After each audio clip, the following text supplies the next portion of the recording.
J'étais salariée et je me sentais pas bien. Je me sentais triste et je me sentais coincée dans mon activité. Alors j'ai décidé de lancer mon business en parallèle. Dans cette vidéo, je vais te détailler comment je me suis organisée pour développer une activité qui me plaît tout en gardant mon job. Je vais te montrer le plan exact qui m'a permis de passer de 1500 euros par mois à 15 000 euros de chiffre d'affaires tous les mois. Et à la fin, je te partagerai toutes les erreurs qui m'ont ralenti pour éviter que toi aussi tu perdes du temps. Pour démarrer, la première chose qui est essentielle, c'est l'organisation et la discipline. Moi, j'avais une activité très intense, je travaillais à peu près 60 heures par semaine. Peut-être que c'est ton cas. Si tu es dans ces cas-là, ou même si tu travailles peu, organisation, rigueur et discipline, c'est nécessaire pour pouvoir réussir rapidement. Comment est-ce que j'ai mis ça en place? La première chose, ça va être de te fixer des plages horaires précises de travail. Perso, donc là, je vais te partager mon planning. Moi, j'avais en fait 2 plages horaires de travail le midi. Donc, je travaillais discrètement derrière mon ordinateur le midi, 2 fois par semaine, et ensuite le samedi matin. Ce que je te recommande, ces plages horaires, tu les mets sur ton planning, tu t'y fixes, tu dois y aller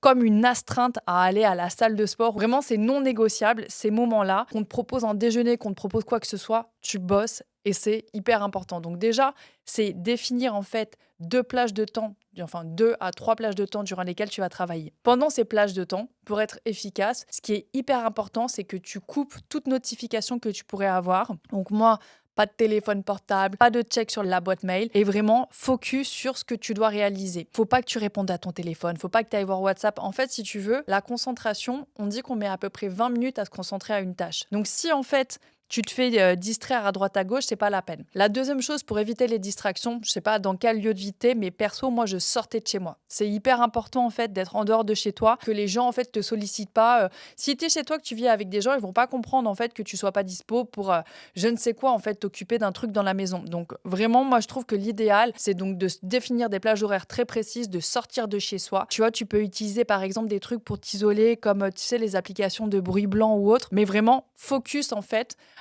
Pour être hyper efficace pendant ces temps-là. Et en fait, moi, je trouve que c'est mieux d'être très précis et d'avoir des plages d'horaires précises plutôt que bosser un petit peu tout le temps. En fait, je vois des gens, ils se stressent, ils sont tout le temps, en fait, un petit peu à bossouiller sur leur projet et du coup, ça devient quelque chose de stressant. Mieux vaut 2-3 bonnes plages horaires bien précises plutôt que 1000 petites actions à droite à gauche inefficaces. Maintenant, ce qui est essentiel pour que tu puisses en fait être efficace pendant ces plages horaires, c'est d'avoir un plan précis. Donc là, je vais te partager le plan que moi je me suis appliqué, les étapes que j'ai mis en place, qui sont des étapes en fait, je pense que tout le monde en fait aborde quand il mène à bien un projet. D'abord, ça a été la détection de l'idée. Moi, je suis partie d'un besoin que j'avais identifié, d'un besoin que j'avais à moi. Donc pour t'expliquer, moi j'ai galéré en fait longtemps à perdre du poids, j'ai réussi à perdre 8 kilos en rééquilibrant mon alimentation et j'ai vu en fait que ça intéressait beaucoup de personnes. J'avais plein de copines qui me demandaient mais comment est-ce que tu as fait pour réussir à perdre du poids et aussi être à l'aise dans ta vie quotidienne et tout ça. Et donc du coup, je dis bah si tu veux, je t'explique ma méthode, je t'accompagne et je t'aide. Et donc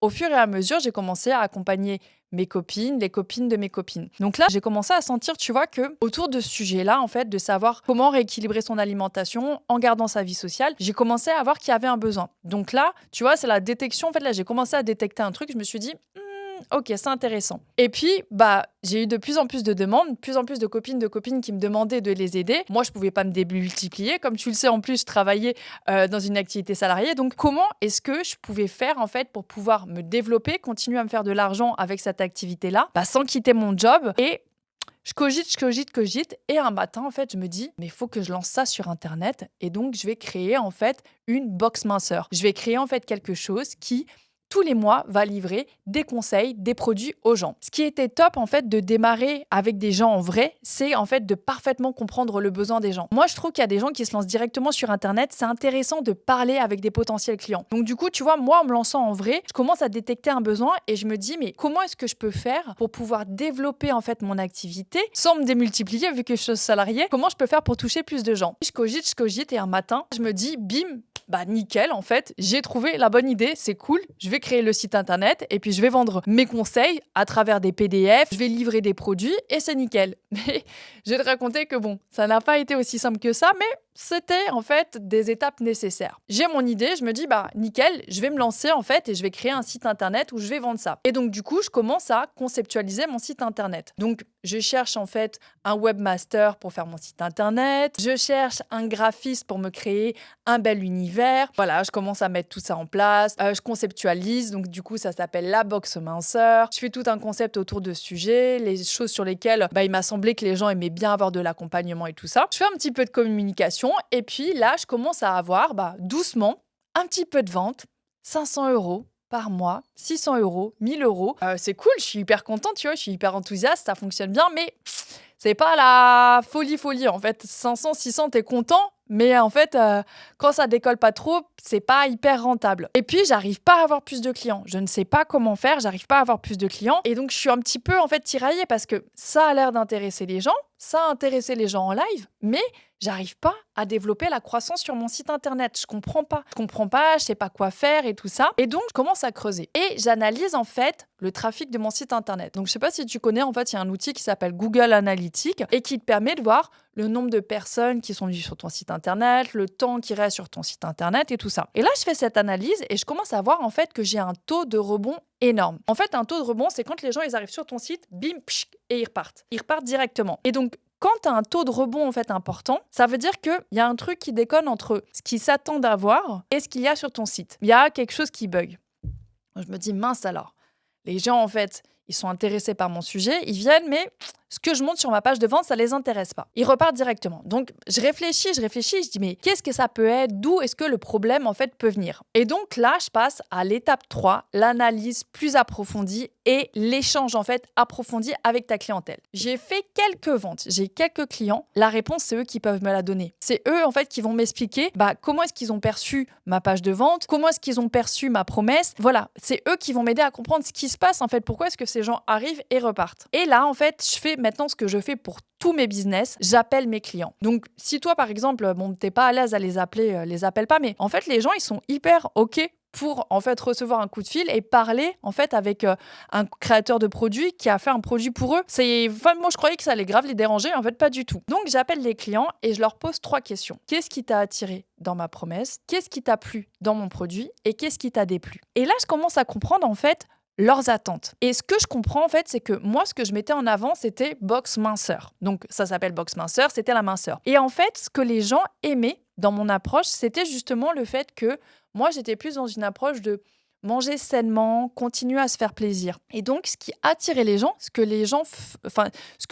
les personnes qui sont devenues clients ont perçu, c'était justement ce côté sain, ce côté apprendre à bien manger, mieux être. Et donc, du coup, je me rends compte qu'en fait, la minceur, si je m'appelle minceur, les gens, ce qu'ils s'attendent, c'est un programme didactique, genre Weight Watchers, Comme J'aime et tout, tu vois, c'est des trucs de livraison de repas. Et moi, c'est pas ce que je faisais. Donc ça, c'est un truc qui est hyper important. Si toi aussi, tu lances un business, il faut faire vachement attention aux mots que tu utilises. Toi, en fait, tu crois que, par exemple, je croyais que derrière le mot minceur, il y avait simplement le fait de mieux manger, perdre du poids, mais pour les gens, il y a bien d'autres choses. Donc, en fait, le wording de ta marque, elle est hyper importante. Donc là, je me rends compte qu'en fait, en m'appelant box minceur, je me suis plantée. Ok, je revois tout, en fait.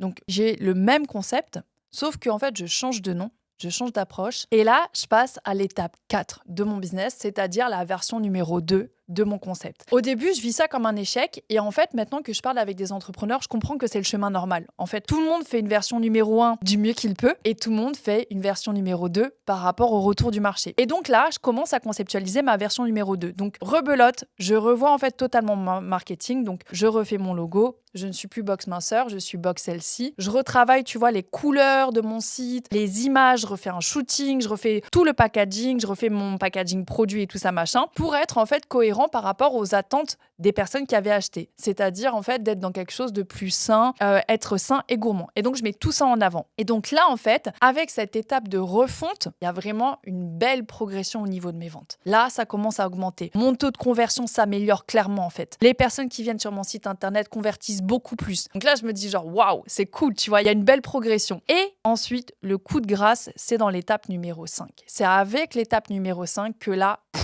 j'explose les résultats et je passe d'une box qui galérait à 1500, 600, 1000 euros par mois à une box qui faisait 15 000 euros de chiffre d'affaires tous les mois. La première chose en fait qui m'a permis d'un petit peu augmenter mon chiffre d'affaires, ça a été de analyser les besoins des gens. Donc là en fait, je me rends compte que j'arrive pas à avoir assez de trafic sur mon site internet. Et encore une fois, en fait, là, je me pose et je fais de l'analyse parce qu'en fait, je commençais à avoir de moins en moins d'argent. Donc, il fallait que je sois efficace. Donc, je regarde en fait et je regarde un petit peu qu'est-ce qui fait qu'il y a du trafic sur mon site internet. Et donc, encore une fois, franchement, aujourd'hui, moi, si je dois refaire ce que j'avais précédemment fait, c'est vraiment, il faut vachement analyser les actions qu'on mène. Je trouve qu'il y a plein de personnes qui se lancent et qui n'analysent pas du tout en fait ce qu'ils font de manière technique. Tu vois, ils font des analyses eux-mêmes dans leur tête, mais ils regardent pas de manière factuelle le trafic qu'il y a sur leur site internet, d'où il vient le trafic, qu'est-ce qui est converti le plus et autres. Donc, comme j'avais pas beaucoup d'argent, je me suis dit, je peux pas me rater, il faut vraiment que je sois précise. Je commence à regarder en fait un petit peu le trafic sur mon site internet et tout. Et puis, en fait, moi, ce que je faisais pour avoir du trafic sur mon site internet, c'était n'importe quoi. En fait, je faisais tout. Je faisais un petit peu de SEO, un petit peu de Google Ads, un petit peu de Pinterest, un petit peu de Instagram.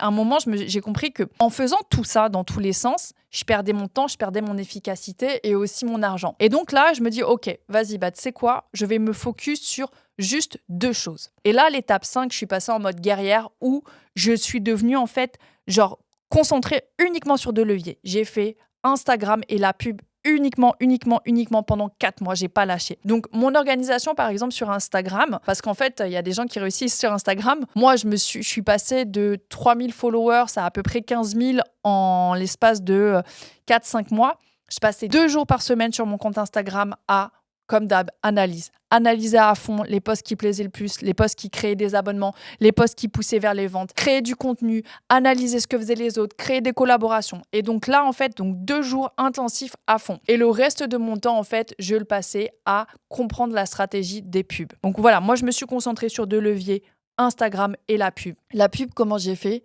Idem, analyse. En fait, donc j'ai commencé à me former. Donc là, j'ai travaillé un petit peu plus que 3 sessions par semaine. Je crois que je bossais aussi le soir. Donc le soir, en fait, à la place de mater un film et tout, je commençais à me former en fait sur la pub et donc comprendre comment est-ce qu'on gère la pub. C'est pas si complexe, hein. Franchement, le back-office de Facebook, il fait grave peur de Meta. Il est assez impressionnant, mais en vrai, ça va. Franchement, quand t'as compris le chemin, c'est pas hyper complexe. Et en fait, je comprends que la clé de la réussite des pubs, c'est les visuels. Donc là, je cherche, je réfléchis, j'essaye de faire plein de visuels et tout ça, machin. Et je comprends en fait que les visuels qui fonctionnent le mieux, c'est les unboxings. Là, en fait, et donc je vais chercher le maximum de filles, en fait, qui me font... Là, j'en ai payé une 200 € pour qu'elle me fasse un unboxing. Ça a changé ma life. Sa vidéo d'unboxing, elle a cartonné au niveau pub. Je l'ai mis sur mon site internet, ça a augmenté le taux de conversion. Donc vraiment, en fait, d'avoir intégré cette partie unboxing, ça a explosé mes résultats. Et puis aussi, ce que j'ai fait, donc je t'ai dit, je me suis concentrée sur la pub. Je faisais pas des sponsors de poste. En fait, j'ai commencé à apprendre et je me suis fait un vrai budget. C'est-à-dire que j'ai mis 1 000 € en fait en pub pour que mon business y décolle. Et là, en fait, tout combiné, c'est-à-dire avoir compris ce que voulaient les gens, au niveau donc du marketing produit et des attentes. Refaire mon site par rapport à ça. Faire une vraie stratégie en fait d'acquisition uniquement sur 2 leviers. Insta à fond, la pub à fond. Là, en fait, mon business, en 1 mois, il décolle, il passe à 10 000, le mois d'après 15 000. Et voilà, en mode récurrent. Et donc, ça, j'ai fait d'autres vidéos à ce sujet. Moi, ce qui était hyper confortable en plus, c'est que mon business, j'ai créé en fait un business par abonnement. C'est-à-dire que je fais pas que de la vente en une fois. Moi, je vends à mes clients de l'abonnement. C'est-à-dire que mon programme, en fait, de rééquilibrage alimentaire, les gens, ils le reçoivent tous les mois. Donc, ce qui permet, en fait, que les 10 000 €, moi, les 15 000 €, je me les suis assurés tous les mois.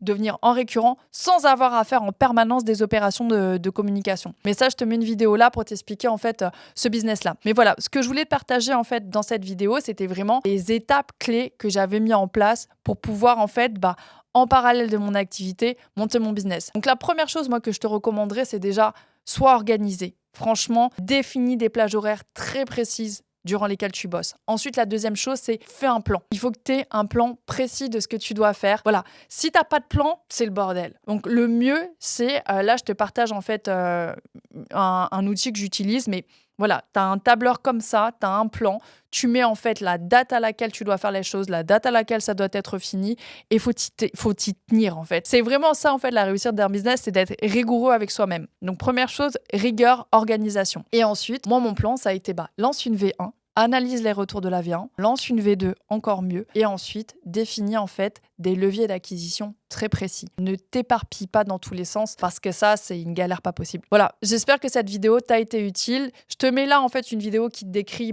encore plus en fait sur moi le business qui m'a permis de m'en sortir vu que c'est un business par abonnement et c'est vraiment une clé qui m'a apporté de la sérénité. Et puis n'hésite pas à me faire un comment si tu veux des vidéos sur d'autres thématiques. N'hésite pas.